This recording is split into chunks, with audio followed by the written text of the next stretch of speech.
राज्यातील सहकारी साखर कारखान्यांमध्ये कार्यरत कर्मचाऱ्यांनाही पुण्यश्लोक अहिल्यादेवी होळकर शेतकरी कर्जमुक्ती योजना समाविष्ट करण्यात यावं अशी मागणी आमदार चंद्रदीप नरके यांनी विधानसभेत केली आहे।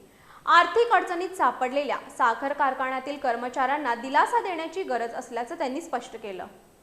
विधानसभेत पुण्यश्लोक अहिल्यादेवी होळकर शेतकरी कर्जमुक्ती योजना या विषयावर बोलताना आमदार चंद्रदीप नरके यांनी राज्यातील सहकारी साखर कारखान्यांमध्ये कार्यरत कर्मचाऱ्यांनाही या योजनेचा लाभ देण्याची मागणी केली। यावेळी बोलताना त्यांनी सांगितलं की साखर उद्योग हा हंगामी स्वरूपाचा असून अनेक सहकारी साखर कारखाने आर्थिक संकटाचा सामना करत आहेत। त्यामुळे अनेक कर्मचाऱ्यांना नियमित वेतन मिळत नसून त्यांच्यावर कर्जाचा बोजा वाढत आहे। या परिस्थितीत शासनाने या कर्मचाऱ्यांच्या आर्थिक अडचणी गांभीर्याने लक्षात घेऊन त्यांना कर्जमुक्ती योजनेत समाविष्ट करावे।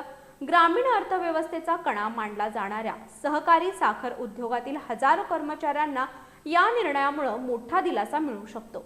सहकार क्षेत्रातील कर्मचाऱ्यांनाही न्याय मिळावा आणि त्यांच्या कुटुंबांना आर्थिक आधार मिळावा यासाठी शासनाने सकारात्मक निर्णय घ्यावा अशी अपेक्षाही आमदार चंद्रदीप नरके यांनी विधानसभेत व्यक्त केली।